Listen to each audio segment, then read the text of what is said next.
খুবই মজাদার রান্না। লাউ চামড়া দিয়ে আলু দিয়ে ভাজি করে ফেললাম। আপনারা কে কি বলেন জানি না, আমরা আমাদের অঞ্চলে, নোয়াখালী অঞ্চলে সবাই কিন্তু বলে লাউ চামড়া। আর আমার শ্বশুরবাড়ি গাজীপুরের মানুষ সবাই বলে লাউর খাল। ভাজি করে নিলাম, দেখুন। খেতেও দেখতে যেমন সুন্দর, খেতেও এমন মজা। আপনারা এইভাবে খাবেন, নিশ্চয়ই ভালো লাগবে। হ্যালো গাইজ, আসসালামু আলাইকুম। সবাই কেমন আছেন? আশা করি ভালো আছেন, আমরাও ভালো আছি।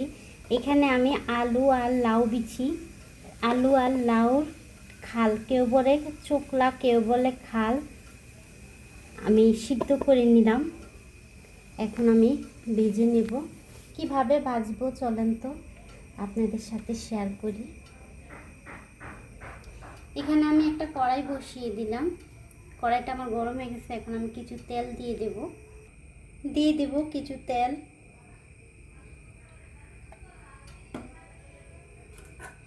আর এখন দিয়ে দিব পেঁয়াজ, কাঁচামরিচ।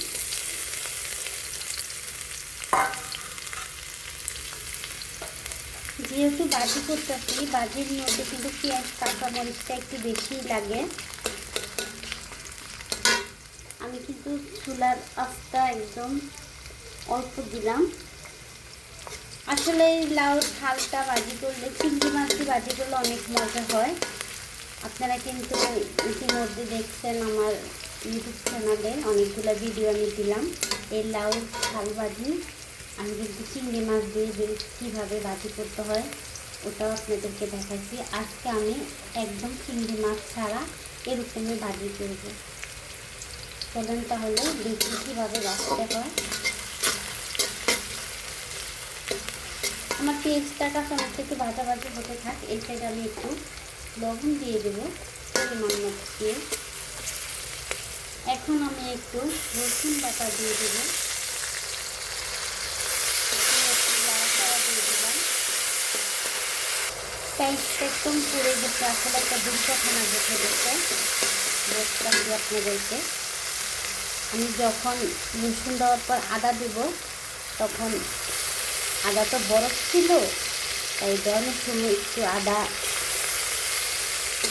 দাম থেকে আদা নেওয়ানোর সময় আমার চোখে ফুটে গেছে। এটাই হলো দুর্ঘটনা। দুর্ঘটনা তো বলে আসে না। আমি দিয়ে দেবো জিরার গুঁড়া, ধনিয়ার গুঁড়া, আর অল্প পরিমাণ মরিচের গুঁড়া আর হলুদের গুঁড়া দিয়ে ভালোভাবে একটু নাড়াচাড়া দিয়ে দেবো। দেখেন কালারটা কত সুন্দর হয়ে গেছে। এখন আমি দিয়ে দেব লাউ চামড়াগুলো দিয়ে একটু ভালোভাবে একটু নাড়াচাড়া দিয়ে ঢাকনা দিয়ে ঢেকে দেব। রান্নাটা হয়ে গেছে। এখন আমি ধনিয়া পাতা দিয়ে দেবো। এই ধনিয়া পাতার নাম হচ্ছে বিলাতি ধনিয়া পাতা। আপনারা কে কী কোন জানি না, কিন্তু আমরা বিলাতি ধনিয়া পাতা বলি। আমার ভিডিওটা যদি আপনাদের ভালো লেগে থাকে, লাইক শেয়ার কমেন্ট করবেন, আর বেশি বেশি করে সাবস্ক্রাইব করে দেবেন। আমার ভিডিওটা ভালো বেশি বেশি করে দেখবেন। এখন আমি নামিয়ে নেব। রান্না করা শেষ। দেখেন লাউ চামড়া দিয়ে আলু দিয়ে ভাজি করলাম। আল্লাহ হাফেজ। আজ এখানে ভিডিওটা শেষ করলাম। আল্লাহ হাফেজ।